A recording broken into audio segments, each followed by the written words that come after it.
दोस्तों ये है वो स्कूल जहाँ मेरे पिताजी ने, मेरे पापा ने जहाँ से 10th क्लास पढ़ाई की थी।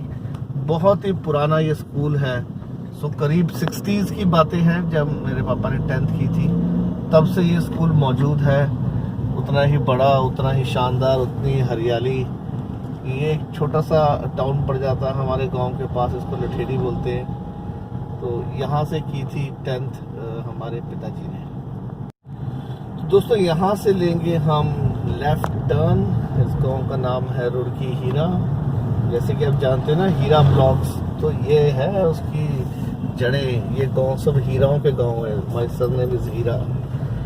तो यहाँ से लिया है हमने लेफ्ट टर्न। अब आगे जाके आपको दिखाएंगे हमारे पिताजी का जो प्राइमरी स्कूल था वो यहीं पर था।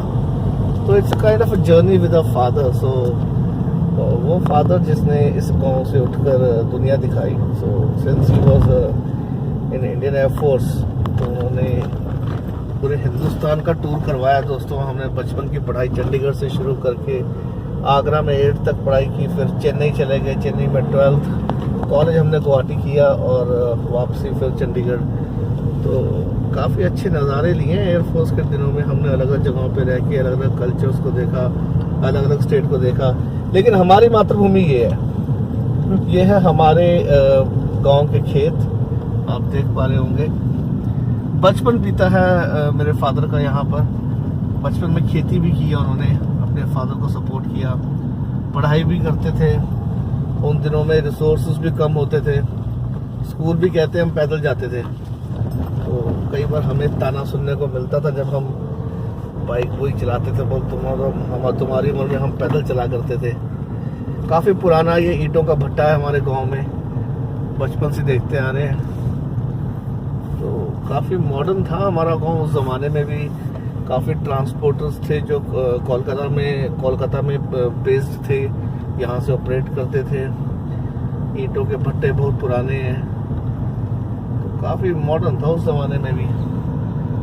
तो ये आई थिंक आ गया है वो प्राइमरी स्कूल जहाँ पिताजी ने प्राइमरी की पढ़ाई की।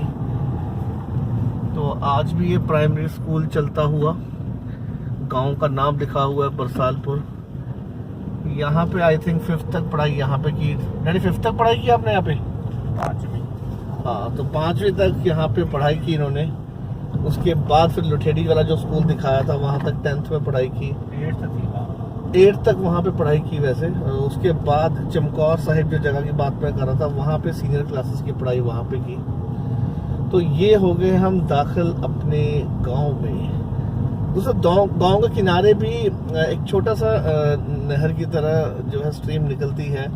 पहले बहुत पानी हुआ करता था इसमें, अब थोड़ा पानी की कमी। और ये है एंट्रेंस हमारे गांव की। ये आप एक तरह से कह सकते हो कि नई एंट्रेंस है। जो एक्चुअल गांव का दरवाजा है वो भी दिखाएंगे आपको।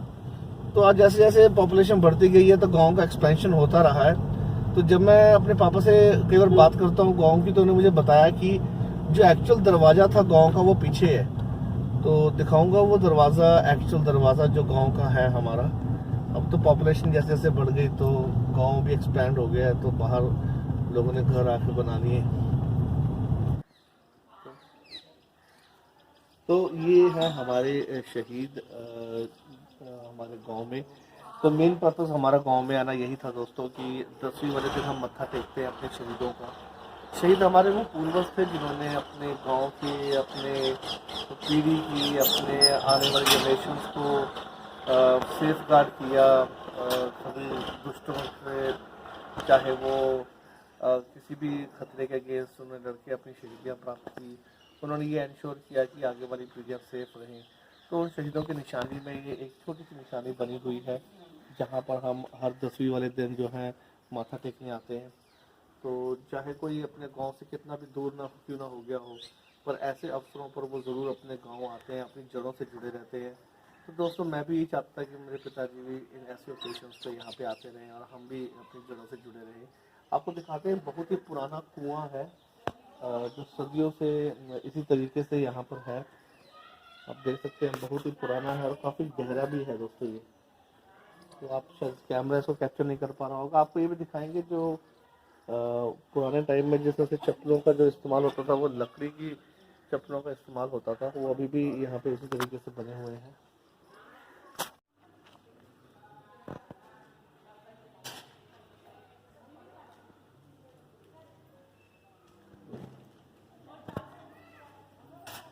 तो दोस्तों ये है गांव का वो दरवाज़ा जहाँ पे गांव की पहचान थी।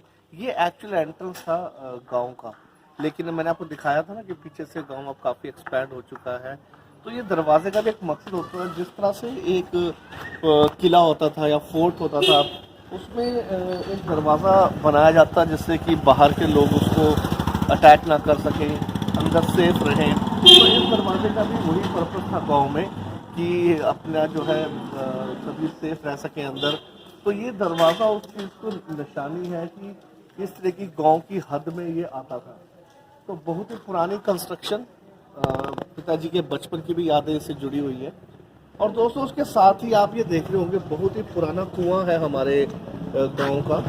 ये इसका पर्पस क्या होता था कि यहाँ पर जो लेडीज़ होती थी सब इकट्ठे आती थी कपड़े वगैरह धोने के लिए, पानी लेने के लिए। यहाँ पे इकट्ठे बैठ के सब अपने कपड़े वगैरह धोते थे, पानी निकालते थे। तो दोस्तों जैसे कि मैं आपको दिखा रहा हूँ ये कुआं, तो विलेज की जो पंचायत है या जो सियाने लोग हैं उन्होंने बहुत अच्छा काम किया है कि इसको पूरा प्रिजर्व करके रखा हुआ है। कोई अनदेखी नहीं की है, इसको भी मेंटेन करके रखा हुआ है। आमतौर पर जो पुरानी निशानियां हैं वो मिटती जा रही हैं। तो ये बहुत ही अच्छी बात है कि आज भी हमने इस निशानी को बचा कर रखा हुआ है। आइए आपको दिखाते हैं इस दरवाजे की अंदर की जो आर्किटेक्ट है। ये दरवाजा सिर्फ ये इसलिए नहीं होता था कि ये गांव की एंट्रेंस है, इसके अंदर भी अच्छी खासी सभा सजती थी।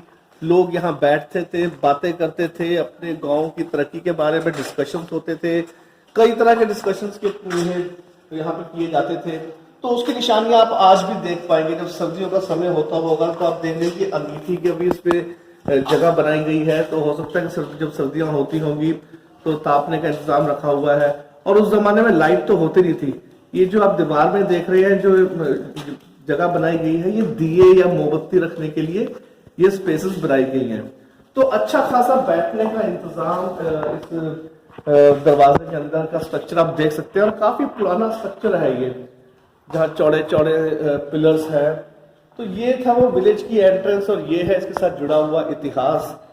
तो बहुत अच्छा लग रहा है आज अपने गांव को खुद एक्सप्लोर करते हुए। और पिताजी साथ में हैं, अपने पुराने दोस्तों के साथ मिल भी रहे हैं। तो क्योंकि 17-18 साल की उम्र में थे जब ये एयरफोर्स में चले गए थे, उसके बाद फिर गाँव में आना जाना कम ही रहा। तो बहुत अच्छा लगता है जब भी मैं इनके साथ आता हूँ, यहाँ की चीज़ें एक्सप्लोर करते हैं तो बड़ा ही अच्छा महसूस होता है। तो ये थी छोटी सी कहानियां जो गांव के साथ जुड़ी हुई है। इस तरीके का एक दरवाजा था। अब आइए आपको दिखाते हैं हमारे गांव का जो गुरुद्वारा साहिब है, जहाँ पे सब लोग सुबह दर्शन करते हैं, गुरबानी सुनते हैं, अखंड पाठ करवाते हैं। तो सामने है वो गुरुद्वारा साहिब जो आपको दिखाते हैं। तो इस गुरुद्वारा का नाम रखा हुआ पूरा गुरुद्वारा श्री कलगीधर साहिब बरसालपुर। गांव के नाम पे ये शानदार गुरुद्वारा साहिब, जहाँ पे पूरा गांव इकट्ठा होता है, प्रार्थना करता है, सबकी खुशियां मांगता है, सर्बत का भला, जैसे कि कहते हैं सिक्खी में बोला जाता है कि सभी का भला हो। तो उस तरह की अरदास हमेशा यहाँ की जाती है। गली जहाँ हमारा घर था, यहाँ से एंट्रेंस हुआ करता था। ये पुराना घर है, अब हम लोगों ने वैसे नया घर जो है आगे बना लिया है। पर ये वो जगह है जहाँ पर जन्म स्थान रहा है मेरे पिताजी का। तो ये मेरे दादाजी के, मेरे परदादा जी का ये सारा घर वहाँ से लेके यहाँ तक था। तो दादाजी लोग 2 भाई थे, एक हिस्से में ये आए थे और आगे वाला हिस्सा मेरे दादाजी के पास था। तो ये हमारा जो है पुश्तैनी घर, पुश्तैनी जगह है। वो ये जगह है। तो यहाँ से उठकर फिर पापा एयरफोर्स में गए, तो उसके बाद गांव के साथ ओकेशनल टच रहा, उस तरीके से टच नहीं रह पाया जिस तरह से पहले रहते थे लगातार। बस कभी कभी आते थे हम छुट्टी काटने के लिए, तो इस तरीके से था सफ़र हमारा। तो ये गलियां हैं जहाँ मेरे फादर साहब ने बचपन गुजारा। तो बड़ा मन था कि इस बचपन को दिखाऊं। वो देखिए, आप देख सकते हैं कि मोर दिखाई दे रहा है, तो ये है गांव की शानदार चीज। तो देखिए कितना प्यारा जो है मोर अभी भी इन गलियों में दिखाई दे रहा है, जो हम अपने शहर की जिंदगी में मिस करते हैं। देखिए दोस्तों, गांव तो आपने आज देख ही लिया हमारा। अब देखिए यहाँ के आसपास का पकवान क्या है। जब भी छुट्टी जाते हैं ना गाँव में, तो ये यहाँ पर जरूर खाते जाते हैं। छोले भटूरे देखिए दोस्तों, मस्त, इस जैसा स्वाद कहीं नहीं मिला। चेन्नई में डोसा भी बहुत खाए हैं, पर ये जो छोले भटूरे है ना पंजाब के, इनका एक अपना ही नज़ारा है, एक अपना ही स्वाद है, एक अपनी ही महक है। तो जब भी आप भी इस तरफ आए तो ज़रूर छोले भटूरे कभी ना छोड़ें। Thank you. एक और फेवरेट चीज़ जो मैं यहाँ पे आकर ज़रूर खाता हूँ वो है समोसे। दोस्तों समोसे खाली समोसे नहीं, इसमें चने डाले जाते हैं, इसमें आपको प्याज वगैरह डाल के, दही वगैरह डाल के बहुत ही बढ़िया चीज़ बनाई जाती है। जो इसका स्वाद मैंने कई जगह पर ट्राई किया, पर यहाँ का स्वाद यहाँ का ही है, बचपन की याद दिला देता है। तो दोस्तों ये था वन डे ट्रिप हमारे गांव की तरफ। तो करीब हमने 50 किलोमीटर का जो ये फासला तय किया, आज आपको अपने गांव, अपने कल्चर, अपने रूट्स के बारे में दिखाया। तो बस आज अब लौट आए हम लोग। तो इसको, ये जो इस रोड है, ये जीरकपुर की तरफ से शुरू होके बठिंडा तक जाती है। ये रोड स्टेट हाईवे है। तो अगर आपने कभी भी बठिंडा साइड जाना हो तो आप इस रूट को फॉलो कर सकते हैं। तो आज का दिन दोस्तों बहुत ही मस्ती भरा, बहुत ही इंजॉयबल रहा। फैमिली के साथ पूरा दिन बिताए हुए बहुत दिन हो गए थे।